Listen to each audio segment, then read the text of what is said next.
Gracias por... Got it. Eh, yo voy a desaparecer la pantallita chiquita porque no hace falta. Bueno, gracias por la invitación a este seminario con todos los que están representando el futuro del mundo de la geociencia. Muy complacido y honrado de tenerlo en esta ponencia, ya que el propósito de esta es alborotar o subir el nivel de entropía de todos sus intelectos. Esta presentación está orientada o visualizada de una manera, presenta como una pirámide donde hay cuatro vértices que son, por un lado, el clima asociado a los problemas de lo que llamamos cambio climático o mal llamamos así. Tenemos el mundo de que hay que hacer cosas debido a ese problema, sobre todo por el exceso de CO2, y vamos a un mundo de transición y que está manejado hacia el área de los renovables. Y esto tiene que dar una gama de unas alternativas desde el punto de vista de la fuente, desde el punto de vista del procesamiento, porque el resultado es tratar de concretizar de que tengamos menos CO2 en la suma total. Todo eso va a despertar el uso de materias primas minerales a escala de la Tierra en dimensiones no vistas en los últimos 100 años. Todo esto va a definir un nuevo ambiente de la macroeconomía a nivel global, por lo que entenderemos que el pote global de la macroeconomía significa, si sumamos toda la generación de recursos, de bienes y servicios, el pote se llama 100 trillones de dólares. Y ese es más o menos el tamaño de la billetera de la Tierra para hacer todo lo que tenemos que hacer en esas cuatro patas que les mencioné anteriormente. Antes de pasar en materia, quisiera revisar unas cositas con ustedes, y es que todo lo que estamos haciendo está manejado y se controla en función de la data. La data, los geólogos tenemos la tendencia de usar muchos análogos y nuestro modelaje está basado en el mundo y el contexto de los análogos. El manejo de la data ha cambiado, se ha escalado a un nivel completamente diferente. Es una profesión que antes no se conocía, hace 50 años no había mucha gente que se graduara en el contexto de la data, pero eso es un efecto que se ha marcado mucho en los últimos 25 años. Pero ustedes pueden ver que les puedo pasear aquí en la lámina que en la parte inferior le estoy enseñando unas bibliotecas.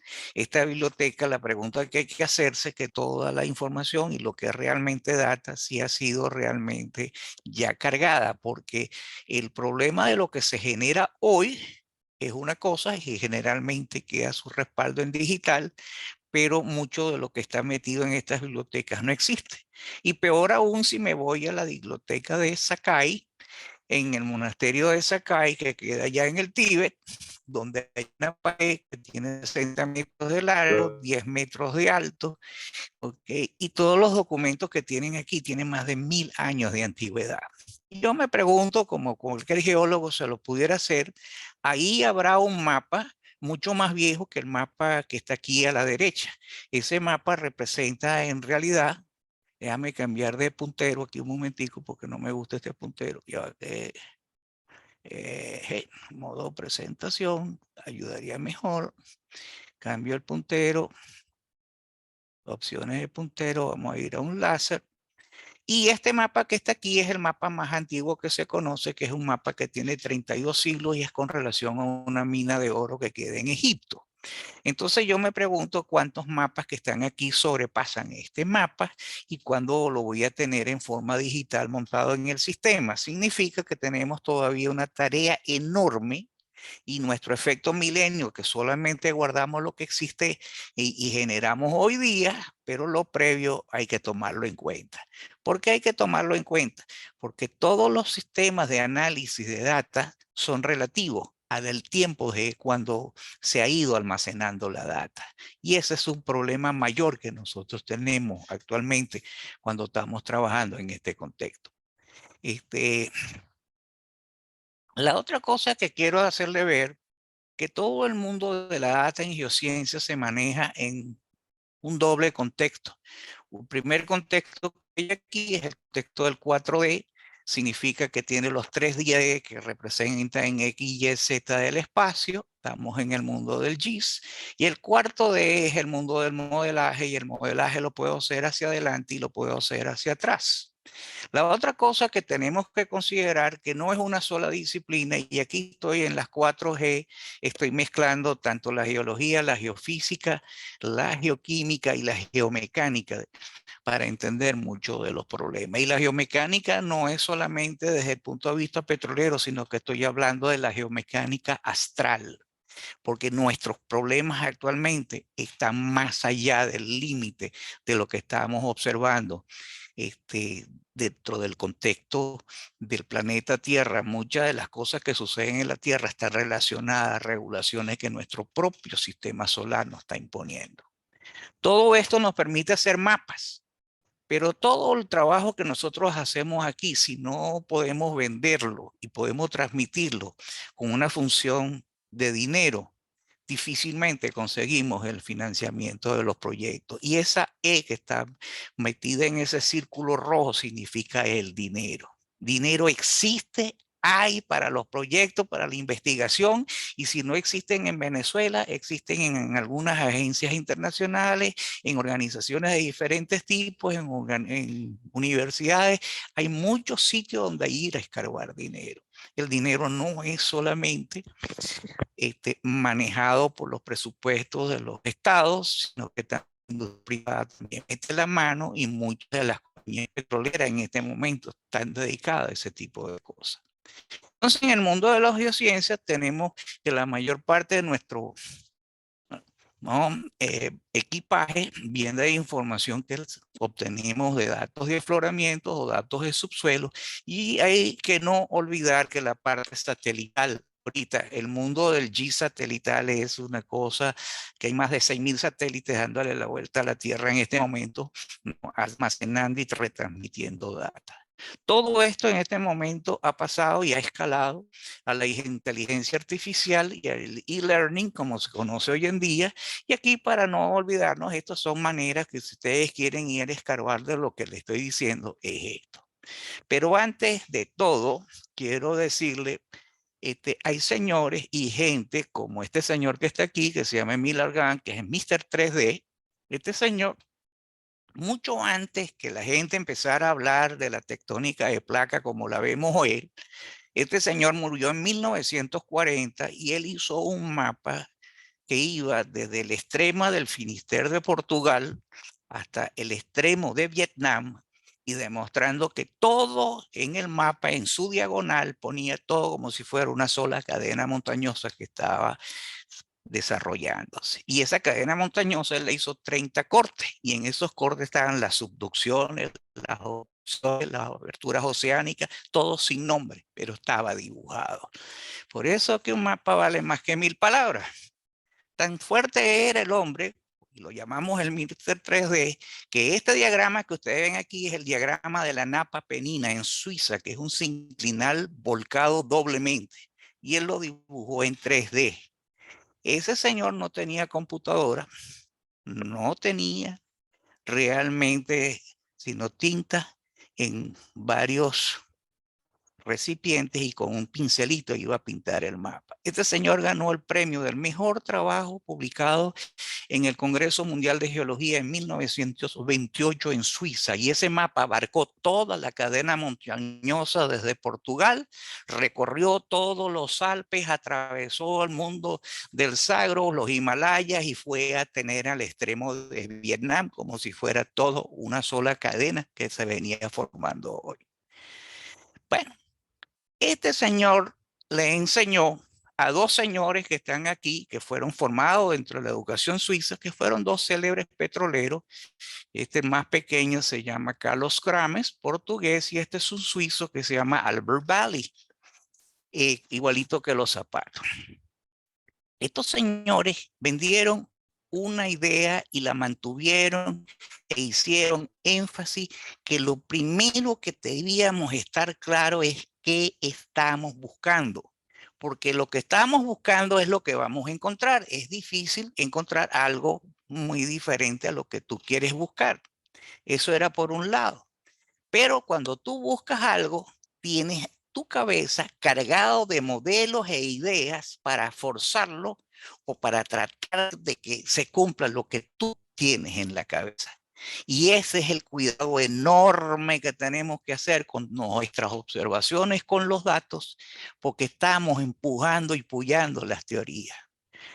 Los geólogos les encanta hacer el mundo gráfico y en este mundo gráfico vemos aquí los elefantes, vemos las ballenas y vemos la belleza de la naturaleza que puedo describir, ¿no? Sin hacer Photoshop, ¿no? Figuras de que se asemejan a lo que nosotros conocemos. Sabemos que los elefantes nadan y que esta figura en el mar podría ser, pero las ballenas en tierra es un poco más difícil y la belleza de esta escultura de la mujer de una montaña que es completamente real se ve así porque la nieve se ha derretido de tal manera que permita que lo podamos visualizar de esa manera. Entonces, ninguna son tres verdades, pero todas se aproximan a lo que yo quiero buscar. Viendo esto, y pensando un poquito en el 4D, en 4D es 3D más modelaje, este es un modelaje para los próximos 5.000 años, así se verá América del Sur si modelamos con todo lo que ha cargado en las bases de datos y veremos que el tamaño de el mundo del sur de Brasil, Uruguay y Paraguay desaparecerían prácticamente debajo del agua y esto sería una gran ensenada. El mundo de la Amazonas tendría un contexto completamente diferente al que lo tenemos hoy de aquí a 5.000 años. Lo mismo es lo que pasa con Apure, con parte, ¿no? Del área de Barinas y cómo sería también el mundo de la cuenca de Maracaibo. ¿Cuánto nos quedaría del delta? Todo el estado Sucre prácticamente estaría aislado como una isla fuera de este juego. Y esto no lo invento, esto está publicado y esta es la organización que lo tiene.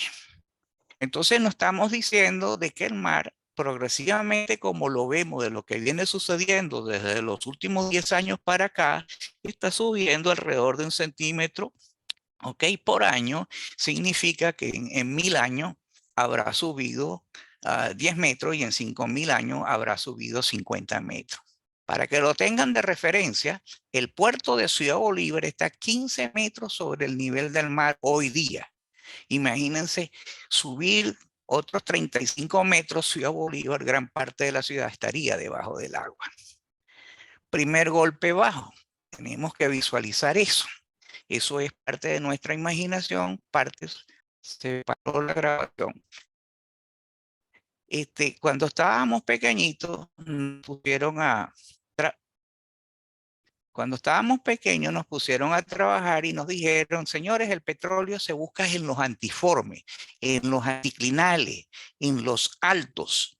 Y en el diagrama que ustedes tienen aquí a la izquierda, estoy enseñando que hay que encontrar hidrocarburos comerciales y se encontró en el intervalo amarillo que está acá abajo. Esto no se parece a un anticlinal, esto se parece a un depocentro.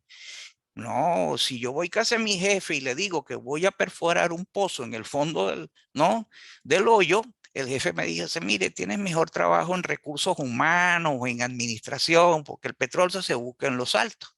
Esto es en realidad el caso de un campo petrolero y la situación es que aquí esto está bandeado o bordeado de dióxido de sal a ambos lados y como se puede uno imaginar, en el fondo de un hueco o de un valle es donde van a fluir los canales y por donde van a estar acumuladas las arenas. Entonces eso es de paradigma, pasó a ser un cambio de dogma y eso es lo que yo llamo un paradogma. Significa que es todo lo contrario a lo que me enseñaron.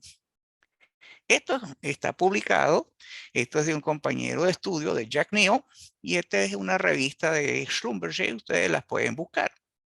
Lo que quiero concretar aquí es, no importa que en los dos casos que ustedes están viendo acá, la imaginación la hacen ustedes, todo lo que se imaginan es en el conocimiento que ya adquirieron. Y ese conocimiento lo pueden llevar más adelante y aquí esa imaginación está relacionando que es mucho más importante que el propio conocimiento que ustedes tienen hoy. Pasando a la próxima lámina, cuando les dije que el nivel del mar iba a ir subiendo, aquí están en sí 8 ejemplos de diferentes deltas en el mundo. Y esos 8 diferentes deltas en el mundo, si yo subo un solo metro del nivel del mar, vean cómo se va a ir modificando, ¿no? La zona de Bangladesh en el Ganges, o inclusive como la costa del Golfo de México, donde está el Mississippi. Y todo lo demás, pues este es el Tigris allá en, ¿no? En el fondo del noroeste del Golfo Pérsico. Y el propio delta del Nilo, cómo se irá modificando. Imagínense ustedes un metro es 100 años. Si yo me meto en 5.000 años, pues los deltas están en problema. Si yo ahora me voy a la contraparte de esto, que era la erosión por la subida del nivel del mar, por otro lado, hay simplemente que eh, los tamaños de los desiertos también han ido creciendo y esos tamaños de desiertos, este es un desierto, esta es la parte central donde está la cuenca de la depresión de Bodel en el Chad, donde se genera y se transporta la mayor parte de arena que entra en la atmósfera a pasarse, que va a aterrizar mucha de ella en Europa y el norte de Europa. Y esto es lo que genera lo que se conoce en Europa como la canícula, que produce catástrofes mayores. Y estas catástrofes mayores es que esto es aire muy caliente que está aquí paseando y va a chocar contra el aire frío que baja del polo y ahí vienen las supergranizadas.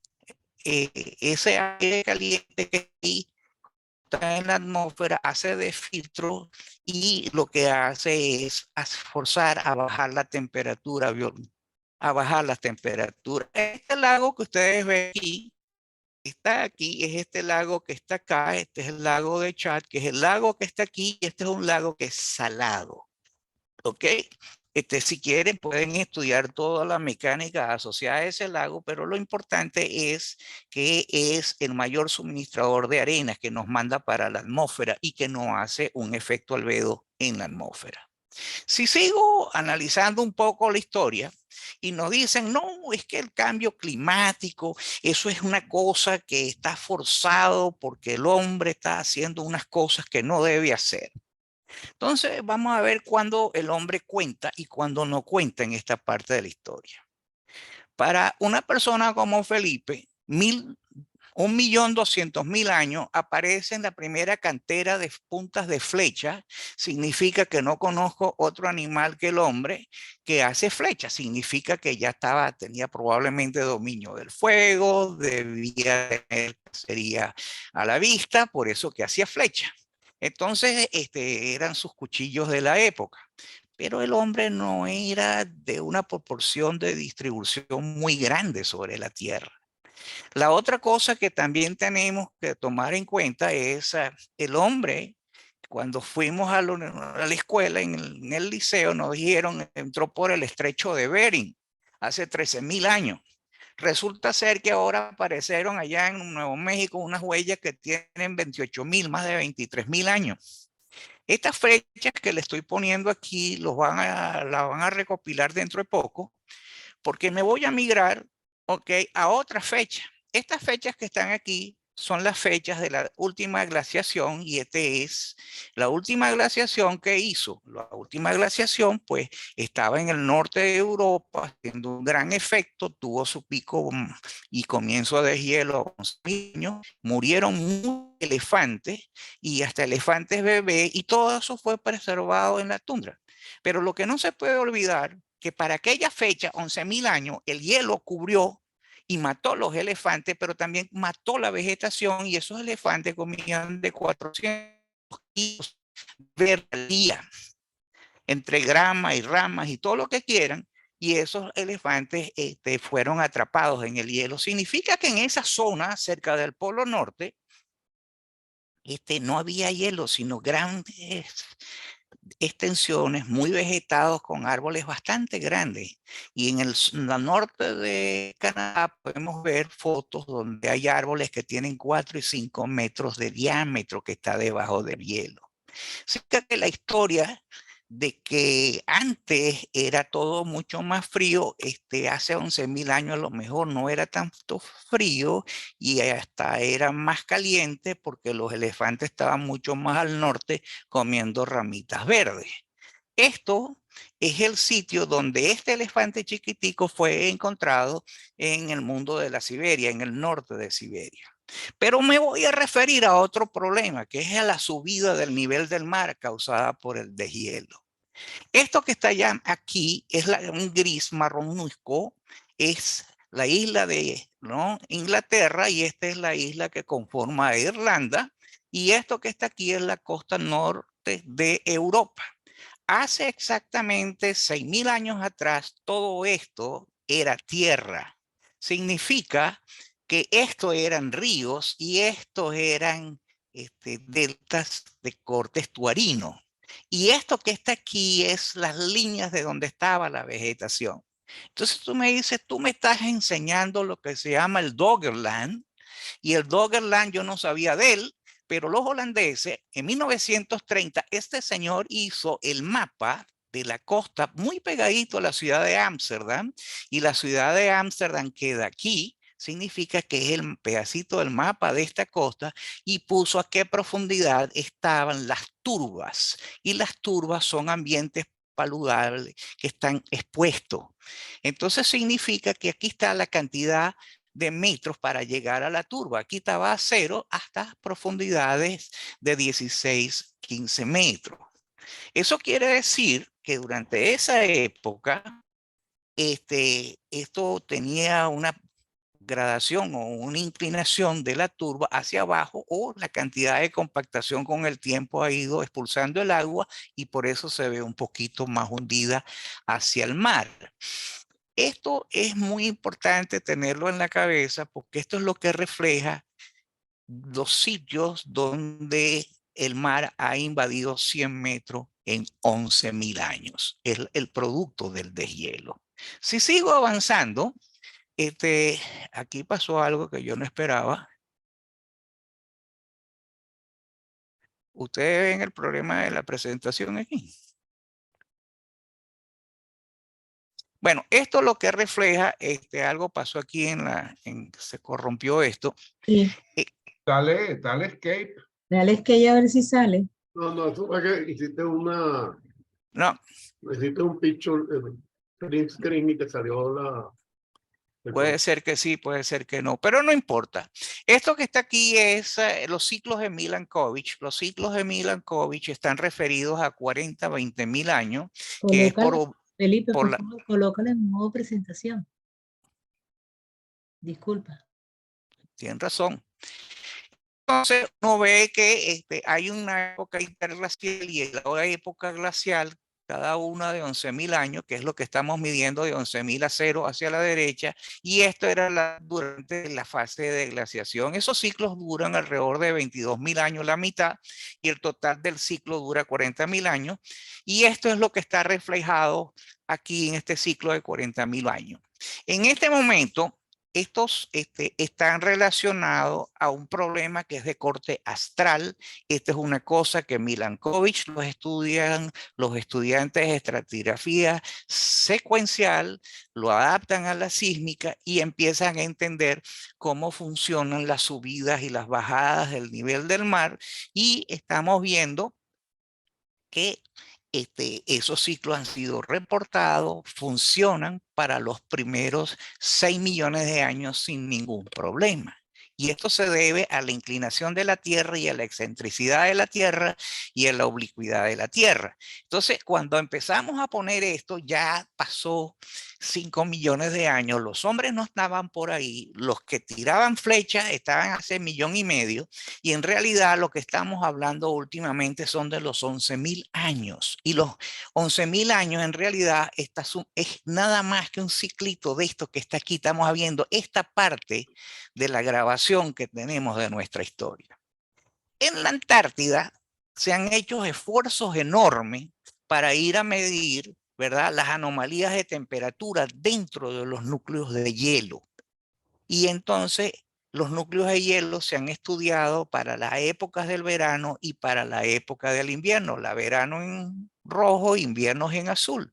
Y las variaciones de temperatura son para esos ciclos de 4.000 años a cero es de 0 a menos 2 grados y anteriormente de 4.000 a 11.000 años fue desde 0 a 3 grados. Pero nos está diciendo que en los 4.000 años, en los veranos, la Antártida está más fría, no está más caliente. Y en los inviernos sucede lo mismo con la misma variación de 0 a 2 grados, y estos son núcleos continuos y han sido estudiados por 6 métodos completamente diferentes. Entonces tenemos un problema cuando hablamos de la relación del calentamiento. Ya no es tanto calentamiento, y también vamos a ver que tenemos otro problema con el mundo del CO2. Entonces, cuando vemos que también lo han estado relacionando con la caída y las entradas de meteoritos en la atmósfera, y la otra cosa es lluvias de meteoritos. En el cuadro de la zona de la izquierda, se me fue otra vez la opción de puntero. Este cuadro que está aquí a la izquierda está relacionado con el mundo de los meteoritos, y está relacionado con el núcleo de la Tierra, que está tan de moda, que estamos hablando de que la Tierra se está desacelerando y probablemente vamos a una inversión de rotación del polo. Entonces, esto es lo que está escrito aquí. Hay personas que piensan a favor, otros piensan en contra, y está apareciendo una parte de la historia que la parte más externa del núcleo de la Tierra no es tan sólido como lo creíamos, en base a estudios de ondas, sobre todo por un sismo que estudiaron que está localizado en Alaska. O sea que ya tenemos diferentes fuentes, diferentes relojes, diferentes maneras para visualizar el problema. El mismo problemita se puede leer en las maderas fosilizadas, se puede leer en los xilópalos. Este es el caso de unas muestras que encontraron un tronco muy completo en Australia, donde se refleja el cambio de polaridad, no que se le atribuye a el reversal del cambio en el polo. Entonces, tiene 42.000 años, ha sido estudiado con muchísimo detalle, y empiezan a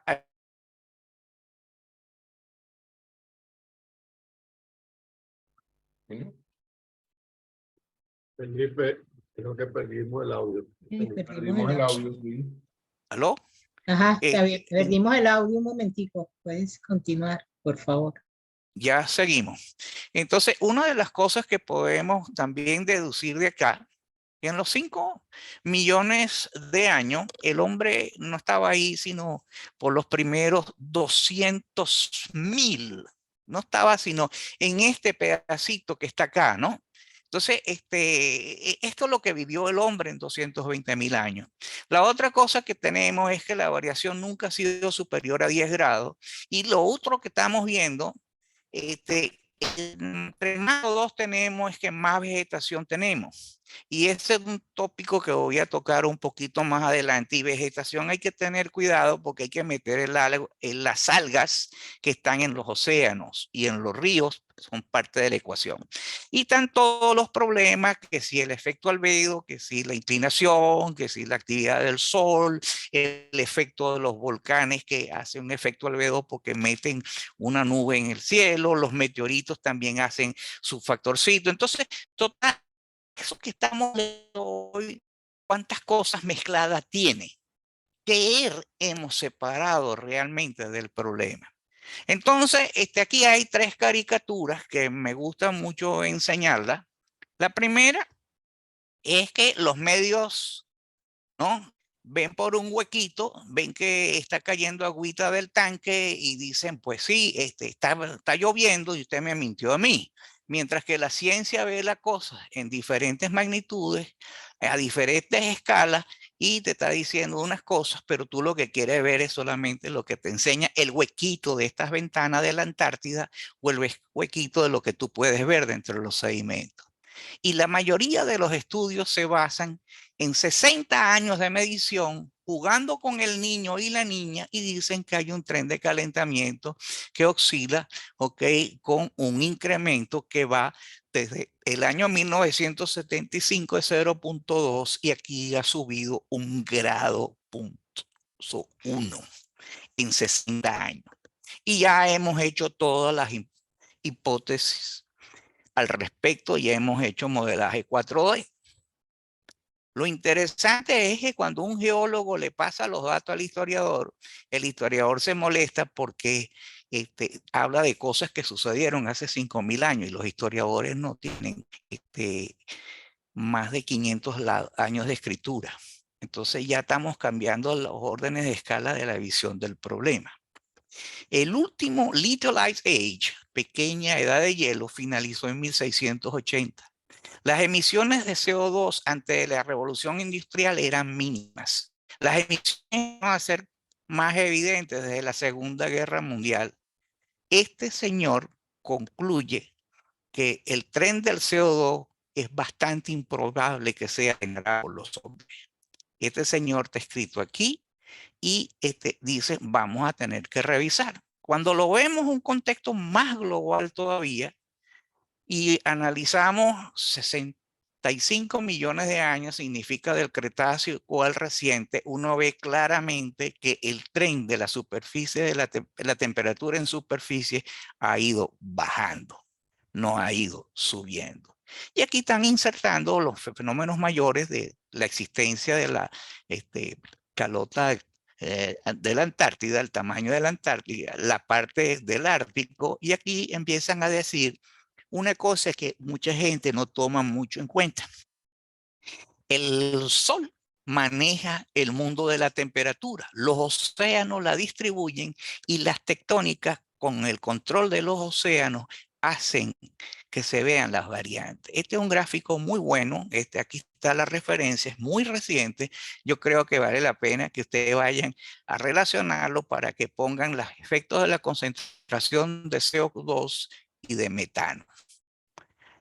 Las otras cosas que suceden son, ¿dónde mides? ¿Dónde estás midiendo? ¿Estás midiendo dentro de una ciudad que está full de cemento y full de vidrio o estás midiendo en zonas que son completamente apartadas? Aquí está el efecto, ¿no?, de que es el manejo del azufre que sale del Mauna Loa en Hawái. Mire cómo se va dispersando, no se dispersa de una forma homogénea y depende de donde midas lo vas a ver de manera diferente. Entonces todo ese esquema de manejar el CO2, de dónde lo estás midiendo, cómo lo estás midiendo, también incide. Y aquí hay un mapa que dice, señores, el mundo del CO2 es igualito que el SO2, pues estos que están aquí, se ve claramente que son los Estados Unidos, Europa, China y la India, son los Paganini en serio del problema, si es que el CO2 es tan grave como lo pintan. Entonces, aquí estamos viendo quiénes que tienen que pagar la mayor cuota en la distribución de este problema. Después vamos a hacer unos análisis con relación al CO2 y a la subida de la temperatura. Este es para los últimos 500 millones de años, no los últimos 65 que estábamos viendo antes, desde aquí a aquí, sino que los últimos 500 millones de años también tenemos las estimaciones de cómo era el medio de la temperatura de la Tierra. Acuérdense que podemos medir todos esos cambios en los tiempos más recientes, en estalactitas, en estalagmitas, en árboles, lo podemos ver en corales, pero esto está medido dentro de roca, dentro de sedimento. Esto es las cosas que la gente ha tratado de acercar, de que las curvas de los cambios de temperaturas calculados de una manera y calibrados de otra manera entre CO2 y la temperatura tienen relación. Y ustedes ven claramente que esta relación no está tan clara como me la quieren vender. Bien, hablamos de esto, ya pusimos la duda, ya planteamos un problema de cómo se mide, cuál es el patrón de referencia, en qué tiempo estoy midiendo y qué herramienta estoy utilizando. Este problema de la situación del mundo del CO2 con las energías no renovables no es de hoy. En el año 2002, el suscrito hizo una publicación que estaba enfocada de la leña al hidrógeno, energías y alternativas, y eso se presentó en la SOVAC de Barquisimeto. Esto era el mundo del pasado, se ve como un semáforo en rojo, pues ya le quemamos mucha leña, muchos árboles, mucho carbón, hicimos el gasoil, el gas. Y aquí pasamos a otras cosas que nos puso un poquito más amarillo. Empezamos a hablar de hidroelectricidad, de etanol, de lutita, de la radiactividad, la nucleoelectricidad, la biomasa, y empezamos a hablar de muchas cosas. La razón por la cual me vi involucrado en esta situación es porque había trabajado un poco en uranio y había hecho unos informes relacionados al metano del carbón en Venezuela y el estado del análisis de lo que podíamos considerar como no convencionales en tight sand, o sea, en arenas apretadas que conocíamos en Venezuela en la zona de Guárico Norte de Anzoátegui. Pero también estaba sobre la palestra los efectos de la eólica, la energía de marea, la geotérmica, el hidrógeno y los hidratos de gas. Le habíamos puesto cierto cuidado a esto y sobre todo los hidratos de gas por el costa afuera de Venezuela. Esto está en una nota técnica de aquella época. ¿Qué tenemos que sacar en conclusión? Es que ya se hablaba de captura y utilización de el carbono, del CO2, de en qué tipo de recipiente lo podíamos guardar o si hacíamos más Coca-Cola de lo que veníamos haciendo. Y en el otro sentido, la otra cosa es en la tendencia, qué importancia tendría esto en el tiempo, porque lo estábamos viendo en el contexto de que podía ser un sustituto del petróleo de la faja de Venezuela. Entonces aquí lo que estamos poniendo en estas líneas blancas, cuáles eran los candidatos que podían afectar el mundo a futuro de la faja petrolífera del Orinoco. Eso se venía viendo desde el año 2000, era una preocupación muy venezolana, internamente en PDVSA inclusive existía grupos como era el reemplazo o el sustituto de lo que podíamos visualizar de los crudos extrapesados de la faja. Siguiendo adelante, aquí empieza a ponerse la cosa para ver un poquito más el contexto. Una de las cosas que dijo Einstein, pues la luz viaja más rápido que el sonido y las personas que parecen ser muy brillantes dejan a lo mejor de serlo hasta que las escuchan. Y entonces, esta es una caricatura que salió a comienzos de los años 2000, la retomé, y esto no ha cambiado mucho. Mucha gente criticando y la filia es enorme y todo el mundo sabe de todo, ¿no? Es un océano de conocimiento con 2 centímetros de profundidad. Esos son los medios de comunicación. Después vienen los que hablan mucho, pero nunca han hecho un trabajo y tampoco se han dedicado a estudiar nada, ni tampoco han ido muchas veces a la escuela, y este es el mundo que hoy conocemos como los influencers. Y el mundo de los doers, pues, ¿dónde están los que hacen el trabajo? Este es el mundo de la ciencia, es un grupito extremadamente reducido y eso somos nosotros, lo que nos llamamos los geocientistas y asociados, como lo queríamos llamar. Y hay una cosa que hay que darse cuenta, si aquí no hay nadie, si tú no lo haces, nadie lo hará por ti. Entonces, ¿quiénes son los que tenemos que hacer la tarea? Este grupito que se ve como desconocido. Otra cosa que pasa en el contexto de la mente que es netamente abierta en su pensamiento, los filósofos de verdad, entre más brillante y original sea una mente, más se inclinará hacia la soledad. Por eso que los que son superdotados generalmente son personas que se ven como anómalos, como locos, como desequilibrados. Pero hay otra cosa que es también muy importante que no hay que olvidar en nuestra ecuación.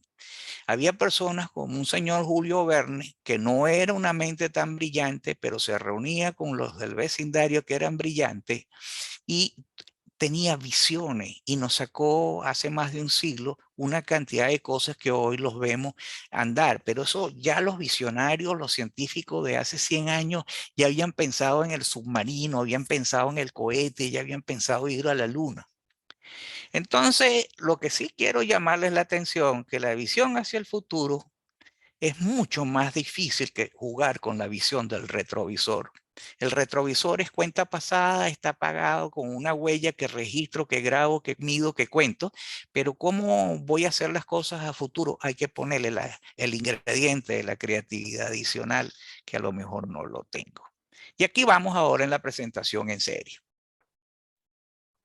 ¿Dónde se almacena CO2 de forma natural? En la flora y en el suelo. Todo esto son los balances y estos balances están calculados por organizaciones que son muy serias y nos estábamos dando cuenta que en este balance hay un problemita. La palabra de los océanos no existe, o sea que ese balance hay que corregirlo y adaptarlo a la realidad. La otra cosa es que la fotosíntesis, para que se desarrolle, la cantidad óptima debe ser de 140 ppm, tanto en el agua como en el aire. O sea que no es un balance cero, hay un poquito dentro de la ecuación. Entonces ahora tenemos a buscar los aportes de descarbonización. Este es un gráfico, está publicado, y ustedes verán que hablamos, ¿no? En números gigas, y tenemos ya toda la fuente de donde vamos a descarbonizar, pero en esta ecuación tampoco están los océanos. Y los océanos constituyen el 70% de la superficie de la Tierra, y hay más zonas con algas en la zona fótica que hay selvas o zonas verdes en el mundo. Entonces, de la noche a la mañana, empezamos a forzar algunas cosas. Vemos que tenemos que hacer un proceso de descarbonización acelerado. Todo se llama captura del carbono. La demanda de hidrocarburos actualmente en el mundo está entre 90 y 100 millones de barriles al día. Para llegar al cero, al net cero, de la descarbonización, la producción mundial debe estar inferior a 40 millones de barriles diarios. O sea, menos de la mitad. Y le echan toda la culpa a la industria del petróleo y a la industria del gas. La industria del petróleo ha tomado sus cosas en serio y empezó a decir, bueno, yo voy a hacer procesos que van a mitigar, a reducir la cantidad de emisión, voy a capturar y voy a hacer tecnologías y procesos mucho más controlados y eficientes para eso. Y para eso estoy más o menos orientándome, en esta es la curva de descarbonización, para tumbar 1,5 grados la temperatura. Yo voy a llegar a estos niveles y en el 2050 yo estaré, ¿no?, por debajo del cero y habré descarbonizado el mundo.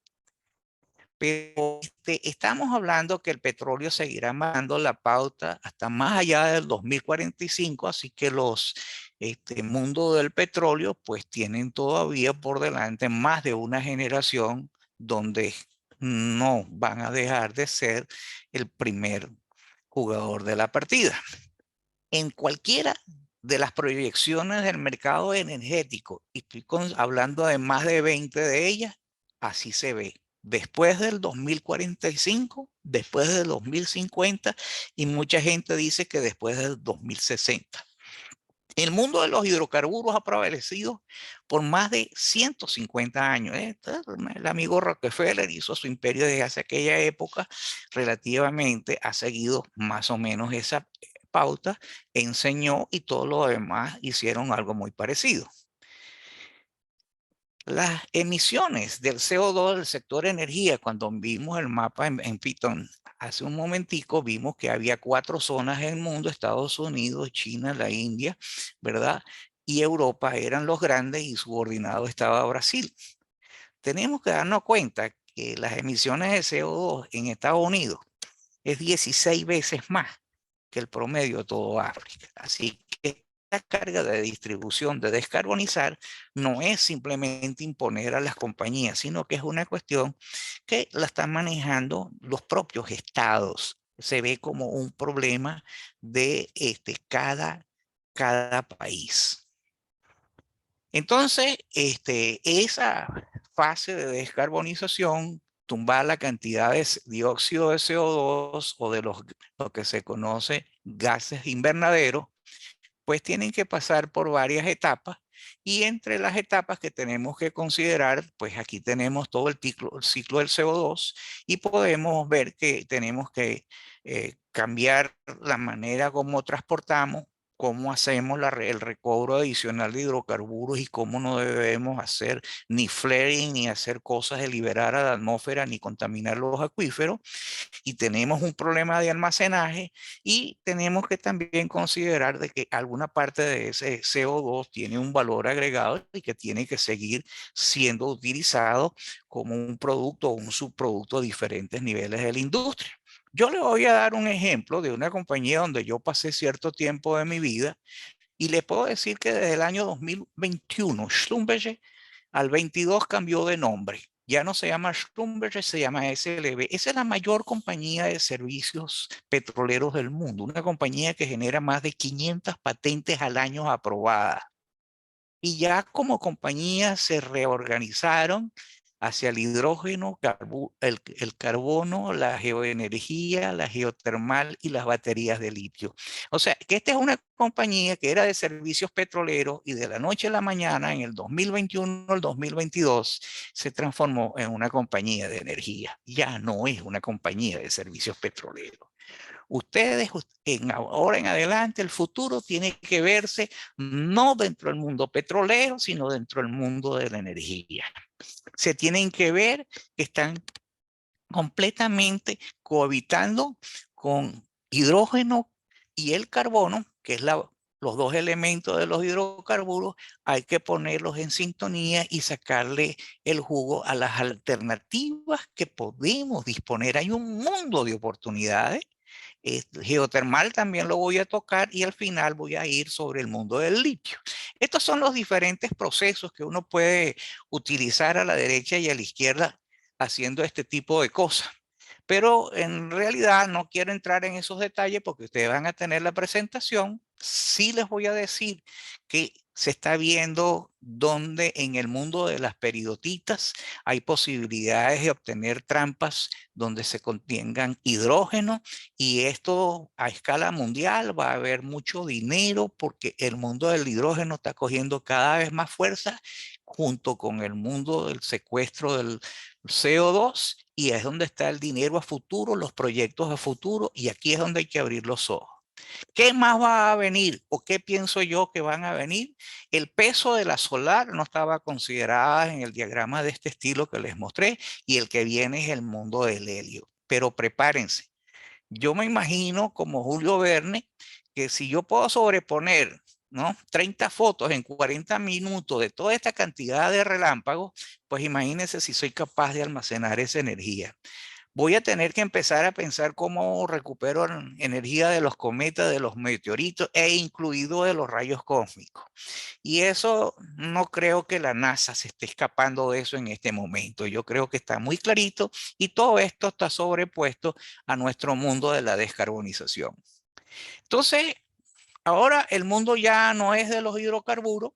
Aquí lo que estamos viendo es la generación de electricidad. Vendemos ahora no de petróleo, sino que vendemos megavatios, metemos vatios, vendemos energía, y eso se comercia y se vende por hora en muchas de las ciudades importantes del mundo. Esto era el mundo de la industria convencional de los hidrocarburos. Aquí sufrían los embates de que si el ciclo era alto o era barato. El petróleo, pues había merger, había fusiones, había canibalismo de las compañías y un manejo de las reservas. Pero ahora estamos pasando a un mundo completamente diferente, un mundo con hidrógeno, solar, eólico, geotermal, los hidratos de gas, todo esto es un mundo en transición, y cada vez que ustedes vean este símbolo con este triángulo, significa que es un capítulo de transición. Este es la transformación del mundo eólico, ¿ok? ¿No? está siendo transformada por países. Las granjas solares en dónde están. Aquí estamos viendo dónde está el mundo del geotermal, por ejemplo, el geotermal de Indonesia, y aquí vemos cómo la industria tradicional del petróleo en la época de la pandemia tuvo una caída brutal y todavía hoy día con las ganancias que tienen las compañías petroleras están por debajo de lo que ganaban antes y estamos chillando de que las compañías ganan demasiado. Se habla de las famosas compañías que dominaban. Cuando estaba el mundo de Rockefeller, esta era la Standard Oil con sus 7 hermanas. Pero las 7 hermanas durante el siglo XX, a finales del siglo XX, andaban con estos nombres. ¿No? Estaba Texaco, estaba Shell, estaba Gulf, estaba BP. Las 7 hermanas de hoy día, una habla chino, otra habla árabe, otra habla ruso, otro habla hindú, otro habla malayo y uno habla castellano. Y esta es brasilero. Este es un mundo muy diferente a lo que ustedes vieron aquí. Estas son compañías que todas ellas tienen componente semiestatal.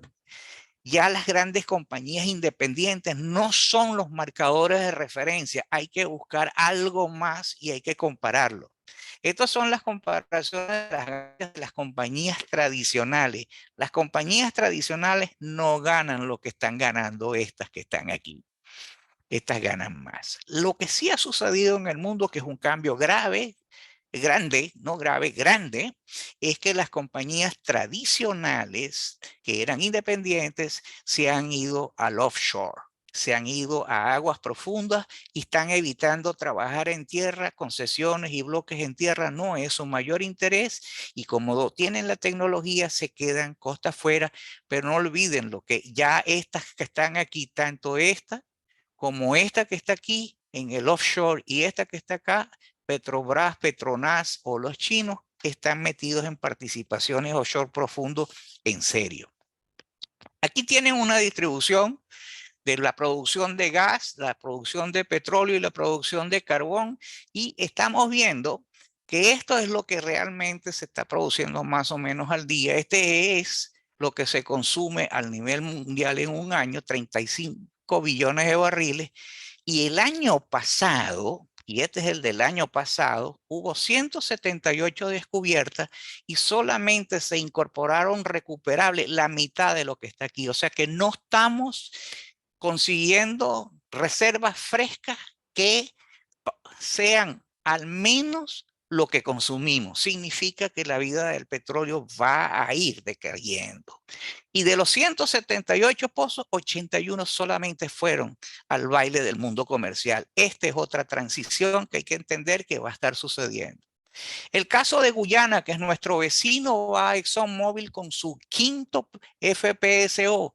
Tienen a todos los que fabrican esos FPSO a full capacidad porque hay cosas que suceden en Guyana, hay otras cosas que están sucediendo en Brasil y hay otras cosas que están sucediendo, por ejemplo, en Namibia, que requieren FPSO y las fábricas o los constructores de esas facilidades pues no se dan abasto para acelerar.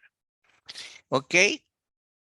Petrobras y las 7 compañías más importantes operan las 22 de los 25 proyectos de campos gigantes. Costa fuera, aguas profundas. Si seguimos adelante, aquí vemos el shale gas a nivel global. Y vemos países que nos sorprenden.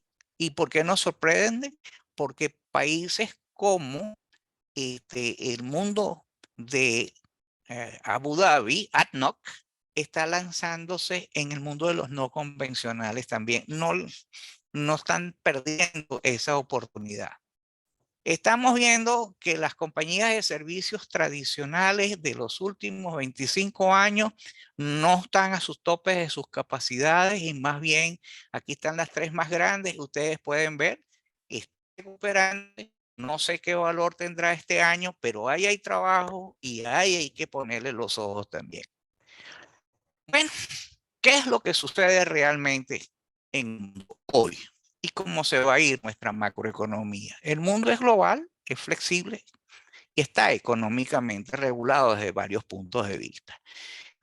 El costo del petróleo prácticamente es el determinante de que si se pueden abrir otros tipos de proyectos, así sea no renovable. Tan es así, es que todo el mundo le preguntan, ¿quién detesta los ricos? Ajá, se nos fue. Arrancamos otra vez. La transición energética tiene que todos los países están buscando su autosuficiencia y no dependencias energéticas, su impacto en la economía de todos los años de cada país, pero hay una gran separación entre el norte y el sur y eso es indudable. Los países del hemisferio norte tienen bolsillos mucho más grandes y mucho más profundos, mientras que los sur tienen las materias primas a mayor escala. Como le dije, la economía del mundo es 100 trillones de dólares y esto es ¿no? un nivel que se alcanzó en menos de un cuarto de siglo y nos están diciendo que tenemos que ir de una transición que creíamos que íbamos a hacer en el 2050.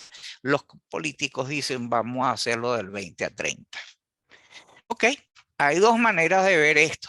Yo estoy funcionando con diésel, un carro, ok, y me siento mal porque estoy contaminando con mi carro. Pero yo tengo un carro eléctrico, pero ese carro eléctrico está funcionando con un combustible fósil que está contaminando y probablemente hasta mucho más de lo que contamina este carro.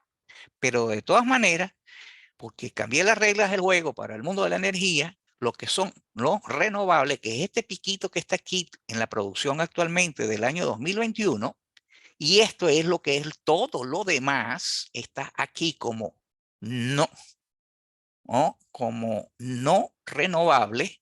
Esto que es negro, de paréntesis, este arco que está acá, es lo que tengo que convertir todo lo que está en, renovable a esta dimensión. Y lo tengo que hacer en menos de 10 años. Si tú le preguntas a Felipe hoy día, le digo, eso no vuela. Eso no puede ir a esa velocidad. Tú tienes que traspasar nada más ni nada más que 9 veces lo que tú haces hoy en renovables para el año 2030. No creo que lo puedas hacer. ¿Y por qué no lo puedes hacer? Primero, tienes un problema con la vida sin combustible fósil y entonces el petróleo te va a dejar de dar todo esto que te da aquí. Pero como estás hablando hoy en mundo de energía, tienes que empezar a pensar cuánto es el consumo de energía que tiene desde, una cocina pasando por tu teléfono, tu internet, por tu televisor y por tu carrito eléctrico. Todo eso consume energía y eso hay que sacarla de algún lado. Y entonces cuando vemos esto, estos son los terawatts de lo que tenemos en los renovables, este piquito que está acá, y esto es todo lo demás que hacíamos hasta el 2019. Significa, políticamente hemos escrito los papeles, hemos firmado los acuerdos, hemos dicho cosas, hemos establecido caminos, pero nos falta mucho para llegar a transformar de ese sueño a realidad en 10 años y menos aún creer que lo podemos lograr. Lo que va a ser muy difícil inclusive es que en el 2050 estemos ahí. Y probablemente tenemos que hablar del 2060. Y una de las razones importantes que eso suceda es que estos que estaban aquí, que eran supuestamente las que tenían el dinero, los que generaban petróleo, yo les voy a hacer una comparación. Aquí estaban compañías como la Shell, estaba PDVSA, estaba Exxon, ¿no? Y entre las 8 grandes había 3 petroleras. La única que queda de estas que están aquí, que se llaman petroleras, se llama Saudi Aramco. Aquí está Apple, Amazon, Microsoft, Alphabet, Facebook. Eso lo que hacen es consumir energía, ganan muchísimo más dinero que la industria petrolera, tienen los bolsillos muy grandes, muy gordos, pero no están dedicados al negocio de la energía, se benefician del negocio de la energía. Entonces, lo ideal dentro de este negocio de los renovables está en llegar a ir al mundo del hidrógeno. Y el hidrógeno, ustedes oyen hablar del negro, que es el sucio, que es el malo. Después tenemos, ¿no? El hidrógeno azul, que ya viene de unos renovables, pero los tratamos con más cariño para que nos ayude a no contaminar y no generar tantas emisiones, y yo quiero llegar al petróleo verde. Aquí están todas las clasificaciones, aquí están los megaproyectos que están haciendo. Y si tú me dices 7 billones de dólares y esto que tú me dices acá, que aquí metieron 8 billones, son 15 billones de dólares en un negocio de 100 trillones, no estamos en la misma escala. Cuando empezamos, inclusive, cómo estamos consumiendo puro, no renovable. Y aquí lo vemos hasta más claro, y ese es el arco iris del hidrógeno. El hidrógeno blanco es el geológico. Ahorita dice que el hidrógeno puede ser, y lean a este señor, porque este señor ha escrito varios libros sobre el tema. Peter Coy, del New York Times, es un columnista del New York, tiene el libro, él escribe en el New York Times sobre la mina de oro de la energía limpia con el hidrógeno. Estos son de dónde vienen, lo pueden leer, pero el otro punto que quiero llamarle es que el hidrógeno tiene otra situación. ¿Dónde lo almacenamos? Y no quiero que se lo olviden que existió un Zeppelin. Y el Zeppelin fue un problemita con algo de hidrógeno, me parece, si no me olvido de las cosas. Entonces, considerando esto, tengo que ir más adelante. Después de eso, estos son todas las soluciones en el mundo del hidrógeno. Y ustedes están viendo que Estados Unidos no está muy en la punta, pero el mundo de la Europa y Europa Central se ha dedicado mucho al mundo del hidrógeno. ¿Por qué? Porque estas compañías no tienen muchas reservas de hidrocarburos. Este tiene mucho más y no está tan apurado. En toda Europa ustedes ven las compañías que generan ventas de hidrógeno, que generan el dinero, están aquí, y estos son los que existen y los nuevos miembros, y estos son datos del año 2021. Te están hablando ya que en los países como Holanda o Dinamarca hay autobuses que funcionan con hidrógeno. En Francia también ya hay un tren que funciona con hidrógeno. Estos son simplemente efectos realmente de propaganda. Yo tengo que pasar toda esta curva enorme, pasarla toda a hidrógeno. Y aquí estoy hablando ya del 2028 y ellos aquí saben que no pueden pasarlo. Esta curva es una curva de la realidad. Esto es lo que ha venido sucediendo desde 1900 hasta el 2028. Estoy a pico de producción de petróleo y ustedes me dicen, no, yo voy a eliminar todo lo gris y marrón y me voy a quedar con el verde y el azul del hidrógeno. Creo que no estamos listos todavía. Hay mucho efecto de propaganda. Ustedes ven que inclusive hay estaciones de servicio, pero hasta los supermercados, los hoteles, todo el mundo ya tiene, ¿no?, enchufes para los carros que son eléctricos. Tengo todo el mundo preparado en eléctrico, pero cuando uno empieza a ver la cantidad de inversión que se ha tenido en el mundo para ir a la transición, son solamente 561 billones, 5% solamente de todo el dinero que genera el mundo se ha considerado en esto. Y el país que más le ha metido dinero es China, que le ha metido la mitad del problema. O sea que el mundo ha gastado solamente fuera de China 2.5%. O sea, yo creo que no estamos en el mundo de la realidad. Aquí van unos clavitos para la geotermia. Y en el mundo de la geotermia ya hay atlas que te dicen dónde están las áreas más calientes y donde hay que pensar que geotermia puede funcionar. Aquí están los proyectos para el noroeste del el mundo que conocemos. Este es Suramérica y este es Centroamérica, y aquí estamos hablando de este mapita y te están diciendo que existen en este momento 5 proyectos que están andando. Los proyectos más calientes, indudablemente, pues este es el mundo de Islandia, pero los proyectos más calientes se van a desarrollar alrededor del mundo de este barrio, que es el barrio asiático, del sureste asiático. Y dentro del mundo del geotérmico hay que pensar mucho en geotermal. Esto es una cosa que yo les conmino a que vean. y que busquen, porque hay muchas cosas que han aparecido últimamente sobre las posibilidades de usar el mundo hidrotermal en la geotermia. Esto es una cosa que ustedes en geoquímica y geofísica creo que tienen mucho que ver. Se aleja un poquito de la onda sísmica de la óptica, pero sí es del mundo del flujo del calor. Eso, ahí hay muchos proyectos por hacer. ¿Por qué un país como Saudi Arabia está metido de lleno en geotermal? Pues claro, ustedes me dicen, bueno, pero si tiene tanto petróleo, ¿para qué se mete en eso? Bueno, pero la mayor parte de la población y la Meca queda en este vecindario, y estas zonas que son verdes que están aquí son la zona de los volcanes que están asociadas a la apertura del Mar Rojo. O sea que ellos tienen para pensar en energías limpias y vender su petróleo contaminante a otros. Entonces ellos tienen un pequeño proyecto de 260 billones de dólares para pensar, para electrificar la Meca, Riad y muchos pueblos de los alrededores. Bien, siguiendo en adelante, aquí tienen los 10 países en la economía del mundo de los geotermales. Aquí están los procesos y hay que tener mucho cuidado. Acuérdense que cuando el amigo Thomas Edison inventó el bombillo, había lámparas de queroseno o había velitas, ¿no? Y las masas odian que le muevan el piso. Y eso es lo que hay que pelear para buscar alternativas que muevan el piso, que no sean confrontacionales. Entonces, el mundo de la geotermia da todos estos beneficios, pero el mundo de la geotermia tiene un problema muy grande. Si no aprovecha de los pozos petroleros, los costos de los pozos en geotermia son muy caros.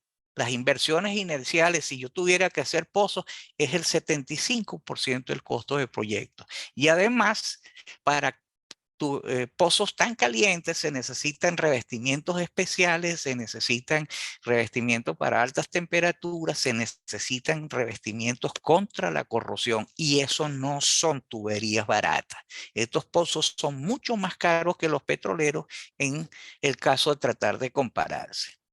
Vamos a ir a una cosa que es fascinante para mí, la cosmogonía, de dónde vienen todos los elementos de la tabla periódica, y que me puedan explicar que esto es por la fusión del Big Bang y esto es la fusión, la mezcla de las estrellas, neutrones de las estrellas, las explosiones de las, ¿cómo se llama? De los planetas, las estrellas blancas, enanas, la fisión de rayos cósmicos, todo eso, una tabla periódica explicada de otra manera, me parece fascinante.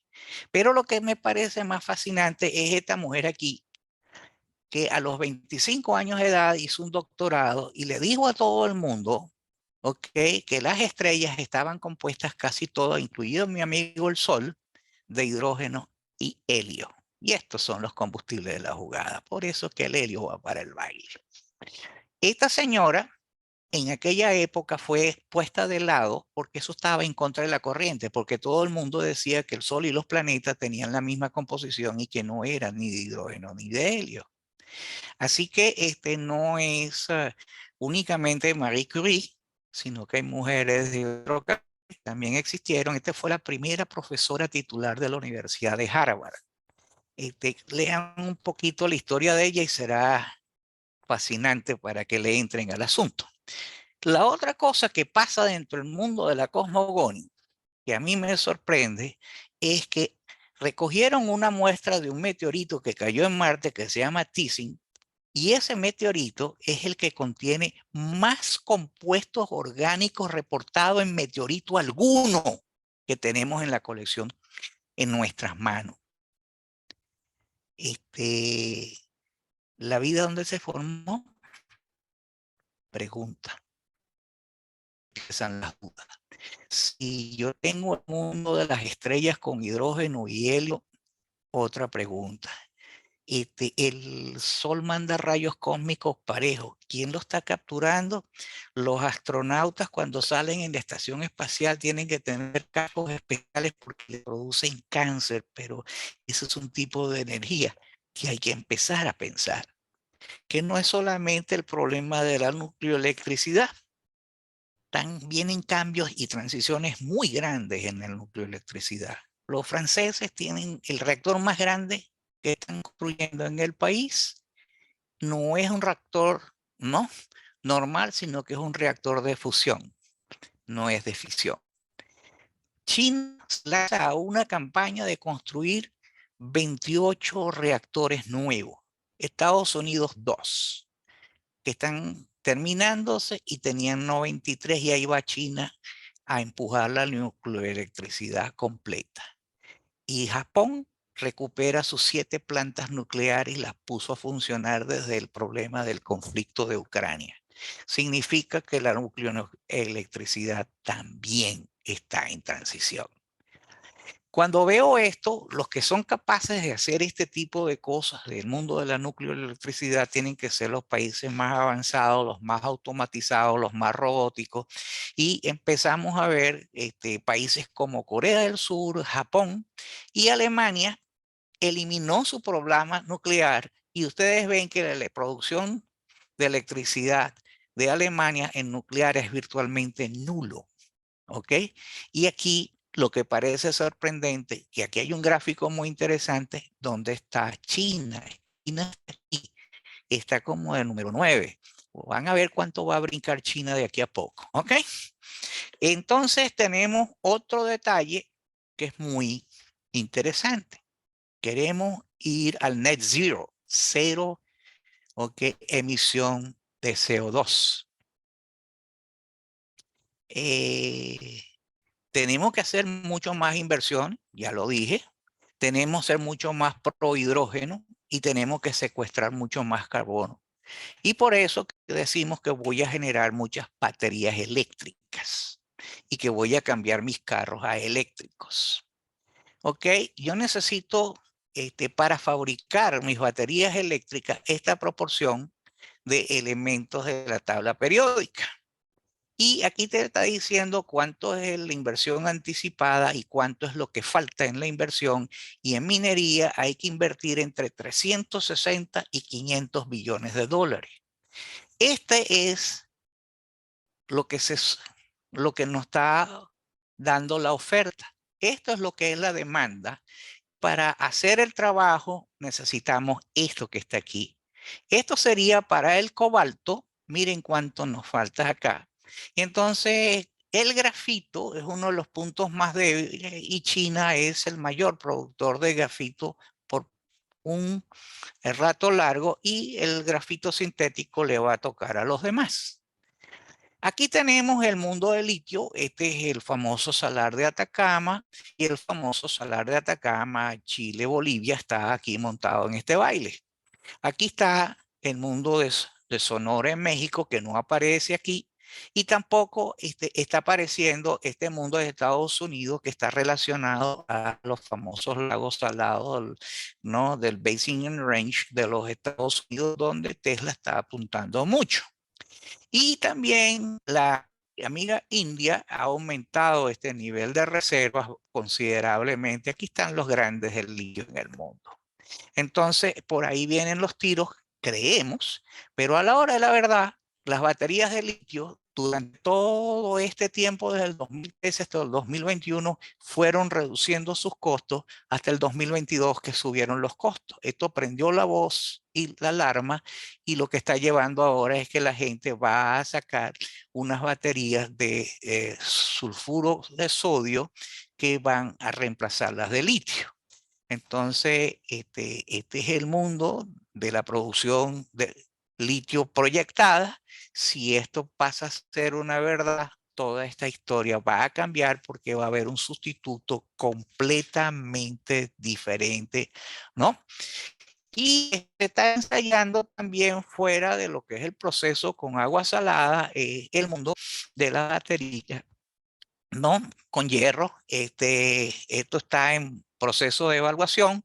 Está en, los Iron Air Batteries son 10 veces más baratos que las baterías de litio. Yo creo que el amigo Tesla está en problemas.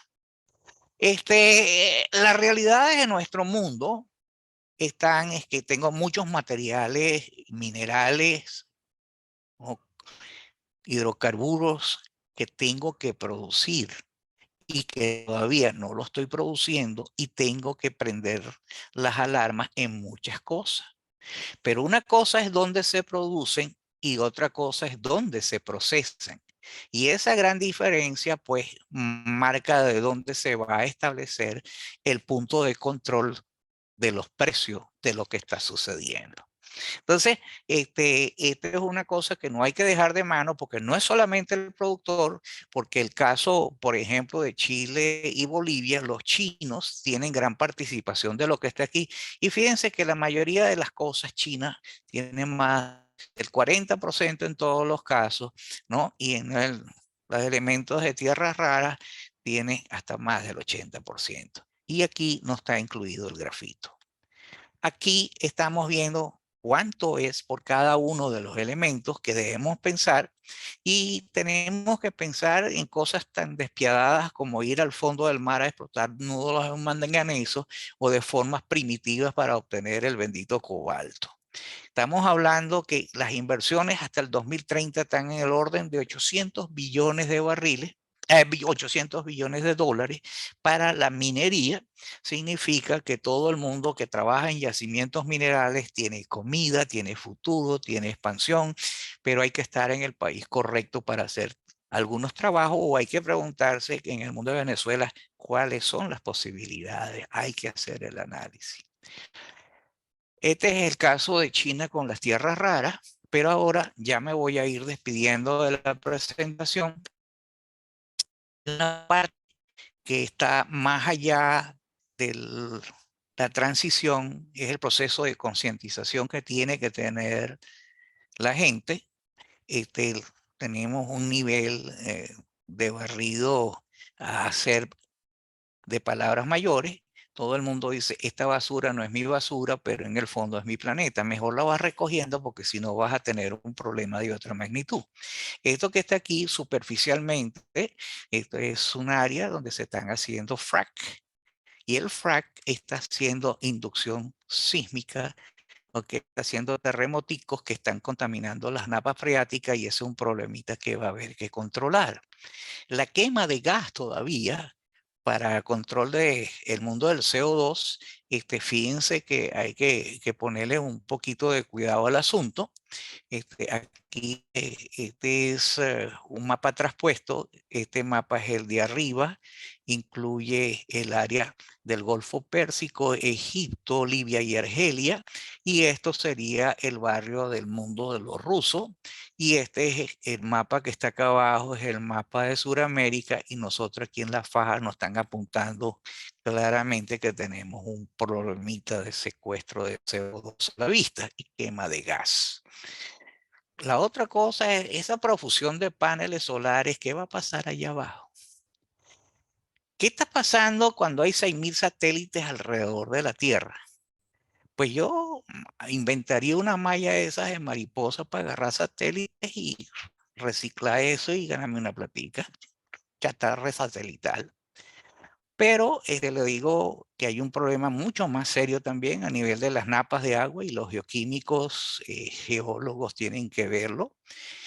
Lo que no se han dado cuenta es que estamos contaminando las napas freáticas con los antibióticos que le damos a los pollos, al ganado, al cochino y demás, pero también estamos contaminando nuestra napa freática con pesticidas. Eso, los procesos de reacondicionamiento de agua no consideran estos dos elementos. En Inglaterra hay un departamento especial ahora para trabajar este tipo de situaciones. Muchachos, el mundo es de las oportunidades. Nunca ha habido tantas oportunidades en el mundo como hoy en día. Hay muchísimo dinero en la mesa para entes, organizaciones, grants, como lo querramos llamar, en universidades en el exterior. Las universidades en Venezuela pueden pegarse como un índice a este tipo de situaciones, hacer parte de esos proyectos, teniendo la ventaja que ellos pueden manejar, obtener datos en el país y además de eso integrar información, integrar datos, integrar proyectos y ahí hay un brazo al alcance de todos. Otra cosa que les quiero decir, la vida es de sueño. Yo estoy recorriendo ya mucho de, ¿no?, lo que podía hacer. Pero ustedes los jóvenes tienen todo por delante, tienen que cuidar un poquito su planeta, pero tienen un mundo de oportunidades que yo jamás tuve. El mundo era mucho más chiquito en aquel entonces. Pero sí le puedo decir, los pensum de las universidades están cambiando muy rápido, se están transformando muy rápido, se están manejando de otra manera y todos tenemos que entrar en ese baile. ¿Ok? Como un recuerdo para quienes no lo conocen, aquí fue donde llegó Cristóforo Colombo. Esto es la, ¿no?, Playa Rosada, que queda al lado de Macuro, ¿no? Y eso fue el 6 de agosto de 1498. Hace más de 500 años, ¿no? El hombre pasó por ahí, clavó una crucecita y se fue. Pero nosotros tenemos que hacer avanzar esto mucho más y de ahí es donde levantó el vuelo. El vuelo de cada quien es mucho más corto, pero tiene que hacerlo, tiene que lograrlo. Bueno, muchas gracias a todos. Estamos listos para alguna preguntita si hay chance. Gracias, Felipe. Entonces le doy la palabra a Daniel como moderador de tu sesión de preguntas. Muy bueno tu seminario y muchas gracias por este hermoso cierre para la futura generación. Buenas noches a todos. Muchas gracias, doctor Felipe. Muy interesante su presentación. Bueno, a continuación vamos a pasar a la ronda de preguntas donde podrán escribirles por el chat o levantar la mano y se les permitirá activar el audio. Bueno, quedo atento a alguna pregunta por el chat.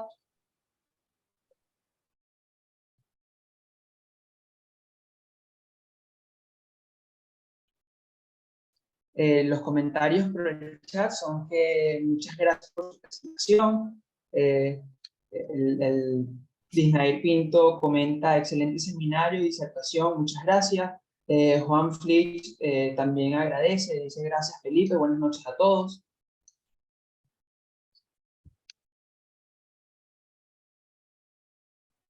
¿Están muy tímidos o se durmieron? creo que todo quedó muy claro.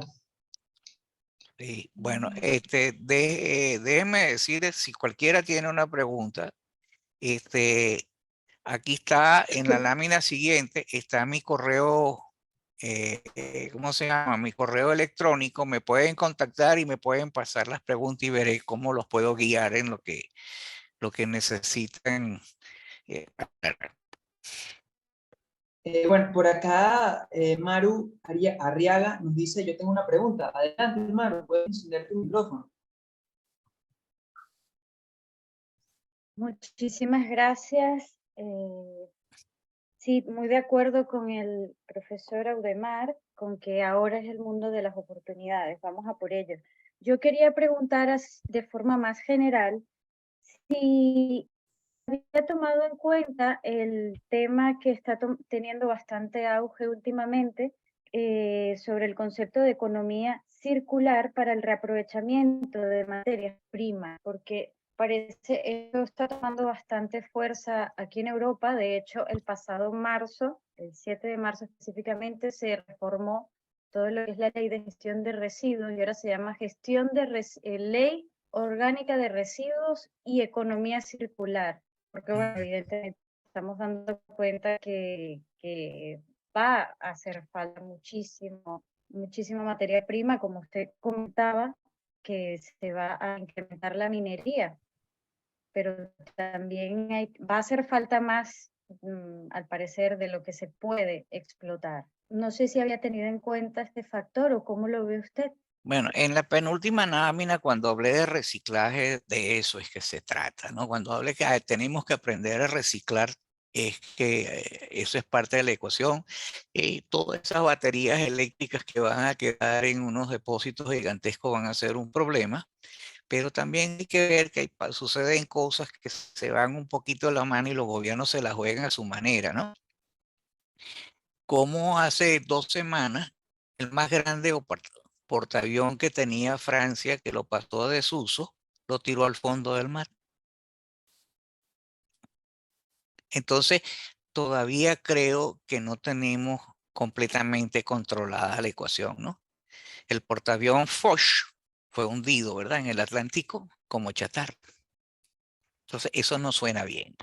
Entonces, lo que sucede entre todo esto, también hay que estar muy claro que se están reciclando y que muchos de los barcos son llevados de ese guasadero en India, que son las cosas que se ven muy evidentes. Pero también se transportan muchas chatarras en vehículos. El problema grave es con relación a la construcción que tiene mucho cemento y lo que tiene mucho vidrio. Esa nueva legislación no lo toma en cuenta. O sea, habría que cambiar la forma de construir porque eso emite mucho CO2. Entonces, esos son cosas que van a ir evolucionando, creo yo, y que van a llevar a que la humanidad se dé cuenta de que tiene un solo planeta, que es lo mismo que es el efecto de agarrar todos los satélites. Estamos mandando actualmente más de 250 satélites al año al espacio, a la Tierra. Eso se va a volver un mundo de carritos chocones dentro de poco.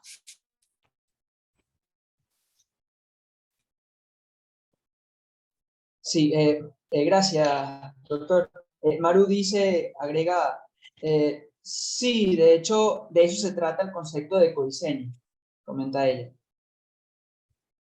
Bueno, no sé si exista otra consulta que quisieran realizar. Yo iba a levantar la mano, Felipe. ¿Cómo estás? Un abrazo, Bien. Pepe. Gracias por tu charla. Excepcional, excepcional manejo de información, de datos, como siempre. Yo quería hacerte una preguntita, un comentario para que tú profundices tal vez un poco más en tu manera de ver esto. Fíjate, tú mostraste una figura interesantísima que decía quién odia a los ricos y salía todo el mundo, y después decía quién quiere ser rico y también salía todo el mundo. Y todas estas discusiones de producción de energía, de cambio de energía, de fuentes de energía, se enfocan en esa dirección, pero por ningún lado aparece algo que implique reducir la demanda planetaria de la energía, porque eso va en contra tal vez del sistema actual que tenemos. Pero si todos quieren ser ricos y todos vamos hacia allá y pudiésemos ser ricos, ¿tú crees que el planeta podría producir suficiente para mantener, aún con la población actual, sin ponerle crecimiento, podría mantener a todo el mundo rico con esa calidad de vida? Y esos temas pareciera que no entran en muchas de estas discusiones. ¿Qué opinas tú un poco de eso? Es un punto bastante complicado, pero creo que por lo general no se mete en estas ecuaciones. Bueno, esa ecuación hay que verla, déjame ponerla en dos frentes completamente diferentes. Un frente se llama G7, G20 y los G que tú quieras, ¿no? Los G7 y G20 son los que toman las grandes decisiones que tienen connotación económica de mucho peso. Y el resto, cuando llamo para que tengo que cumplir con el secuestro del CO2 y el cero del CO2, yo voy a la plataforma global. Pero no estoy tomando en cuenta de que unos generan emisiones de CO2 y que son una 16ª parte del otro, ¿no? Entonces, eso todavía está en completo desbalance. Y tú tienes un punto en ese enfoque, es que por un lado, los que deciden la macroeconomía y que deciden muchas cosas, el mayor país que se vende como de corte, vamos a decir, proletariado, que es China, en el fondo es el país más capitalista del mundo. Es el que se ha apoderado de la mayor cantidad de materias primas y quiere ser el mayor productor y quiere ser el padrote de la partida. Y por el otro lado, ellos te dicen, te manejan una devaluación constante de su moneda, una disparidad dentro de las ciudades chinas que son enormes. Entonces, todo eso que tú dices tiene un toque de realidad. Y ese toque de realidad, pues no lo están considerando. G7 y G20 lo que están es solventando la macroeconomía grande. ¿Cómo manejamos los 100 trillones de dólares? Porque los G7 manejan el 70% y el G20 maneja el 90%. Por ejemplo, un país como Rusia tiene un Producto Interno Bruto del tamaño de España. Entonces imagínate tú, cuando entra en esa negociación, él no entra en el 7, él entra en el 20. Entonces, todo esto, con las aspiraciones que pueda tener todo país con respecto a la energía de su autosuficiencia, pues unos lo logran y otros no lo van a poder lograr porque no tienen el peso específico para imponer algo, pues. Pero tienes un punto, indudable. Muchas gracias. Por aquí hay una consulta de Jesús Monsalve que dice, ¿qué tanta potencialidad le ve a utilizar datos de tesis antiguas de las universidades e institutos de investigación en la integración de información y análisis con inteligencia artificial para análisis en minería y petróleo? ¿Vale la pena invertir tiempo en digitalizar todos estos datos? Pues yo digo que es indudable, porque si no vas a hacer descubrimiento de agua tibia. Vamos a ponértelo en perspectivas muy sencillas.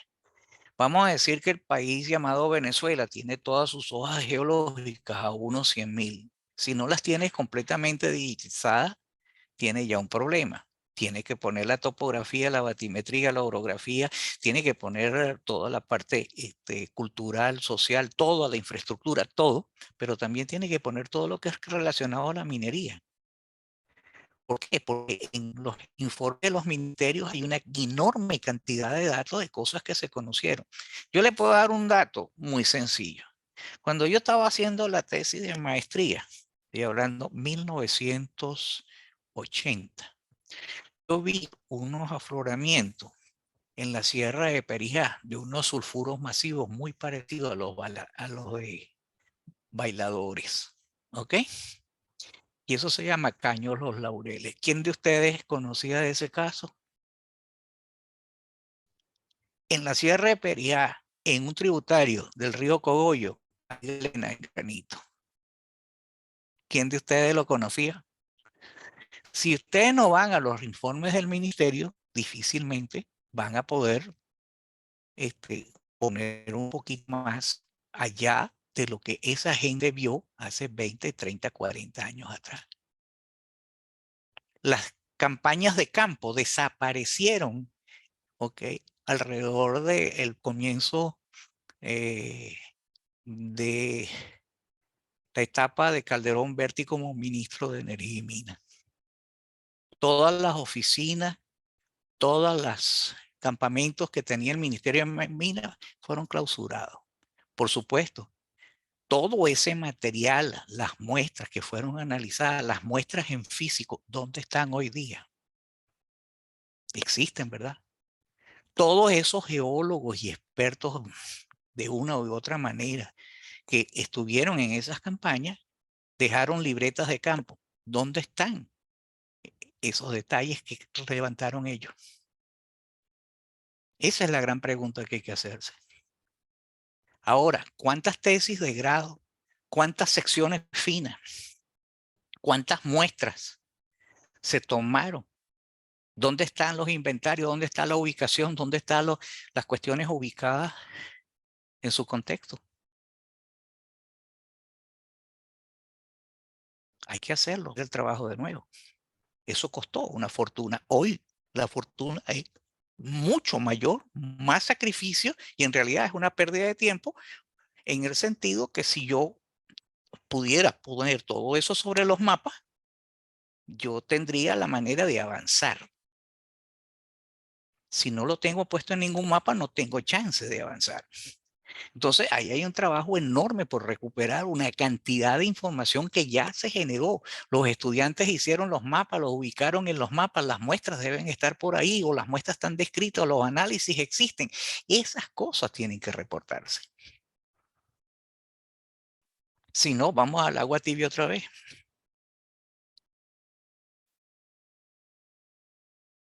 Muchas gracias. El profesor Jesús Monsalve tiene la mano arriba, le voy a dar la oportunidad.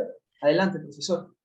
Buenas noches, doctor. Excelente la conferencia. Y sí, estoy de acuerdo con usted. Lo preguntaba era a manera de reflexión porque muchas veces parece que esa información antigua pues es información inútil y uno pues está como a contracorriente, ¿no? El que trata de recuperar información de ese tipo pues no es tan bien visto como alguien que quiere innovar o hacer cosas novedosas. Sobre todo partiendo de la coyuntura que tenemos como país, ¿no? Que quizás salidas de campo o hacer trabajo como se hacían en los años 70, pues es impensable en este momento. Pero una opinión particular es que quizás la gestión de datos en el país, de datos geocientíficos, ha sido o ha venido decayendo a lo largo de estos últimos años. Entonces, es algo que hay que rescatar y hacerlo llegar a las nuevas generaciones, ¿no? Que los informes antiguos no necesariamente están desfasados. Hay muchísima información, como usted lo relata, que no se conoce, pues no se conoce y es importante ir a las fuentes originales. Yo soy de las personas que todavía que pienso, hay cosas que existen que hemos dejado inclusive de consultar. Tradicionalmente, cuando había congresos geológicos en Venezuela o congresos latinoamericanos que se hacían excursiones, había guías de excursiones que tenían mapas. Y yo he preguntado, ¿quién las tiene en digital? Porque eso cualquiera pudiera revisitar esa zona. Tiene todas las estaciones, los sitios, los afloramientos. Tiene que va a ver qué es lo que no va a ver y dónde están. Si no existe eso, la cultura que nosotros tenemos está en retroceso, porque tenemos que rehacerla. Pero más aún, si les puedo decir, si ustedes van, las tesis doctorales en Estados Unidos son de dominio público y todas están escaneadas, todas. Entonces, si no lo hacemos en Venezuela nosotros mismos, pues estamos en crisis, pues. La crisis es mayor porque esa información existe. Después vendrá todo un plan con un proyecto de una serie de ensamblajes para llevarlo a unos mapas con mayor cobertura, con mayor ampliación, y de ahí tú podrás percibir dónde te faltan datos y por qué y qué debes buscar. Pero tienes una base de una partida que es mucho más sólida y amplia y sabe dónde están los puntos débiles. Tienen un futuro enorme por delante.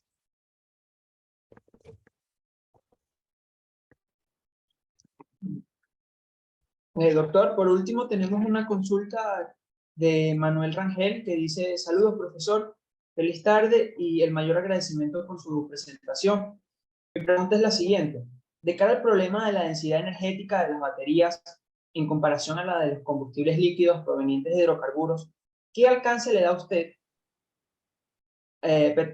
al petróleo como fuente energética para el transporte de bienes y mercancías, así como también como materia prima para la manufactura de plásticos y otros materiales sintéticos? Gracias de antemano.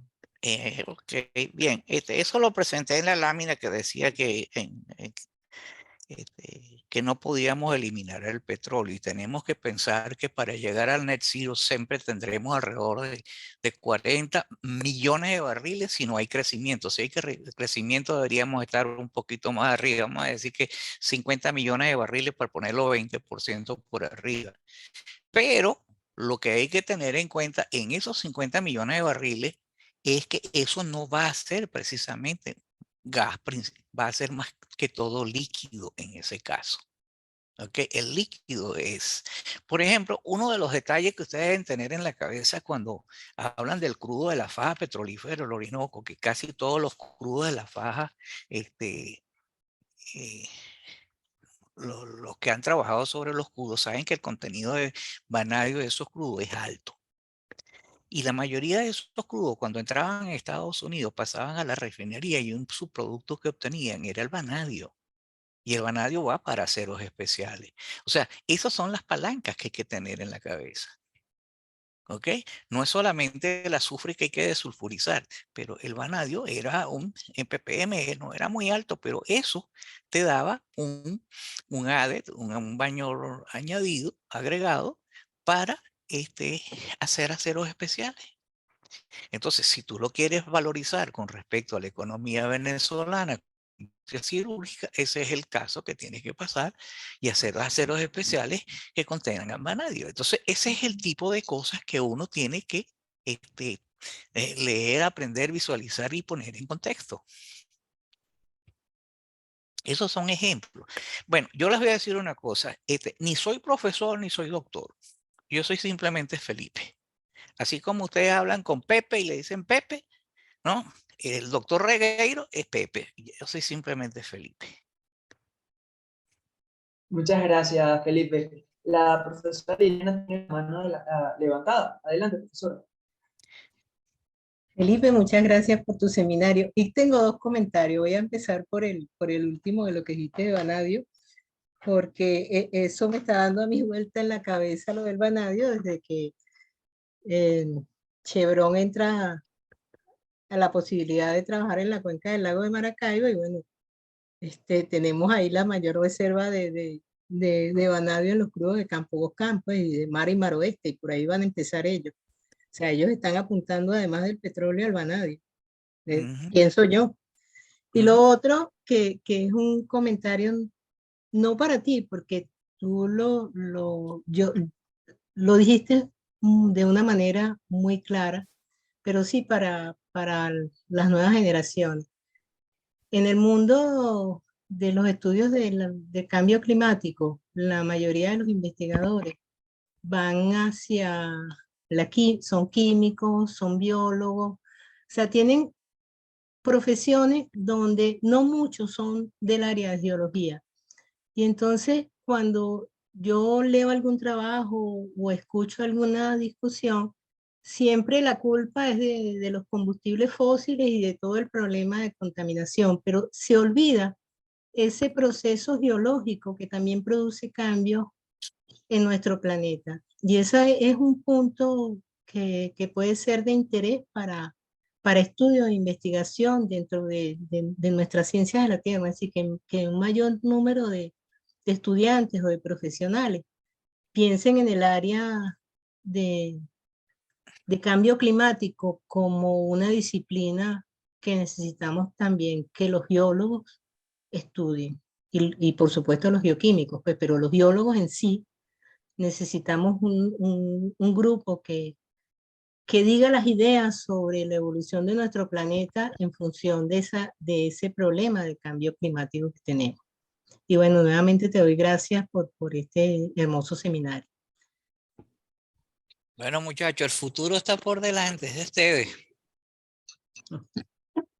Sí, muchas gracias a todos los participantes por sus preguntas y por sus respuestas tan acertadas. Ahora quisiera invitarlos a nuestra próxima presentación, que será el 21 de marzo a las 6 p.m. con la doctora Ruth Díaz de la Universidad Federal Fluminense de Brasil, con la ponencia titulada Geoquímica del azufre, aplicaciones en estudios ambientales. Una vez más, muchas gracias y los esperamos pronto. Bueno, muchísimas gracias a todos por su asistencia a este seminario y los esperamos en el próximo. Voy a dejar de grabar.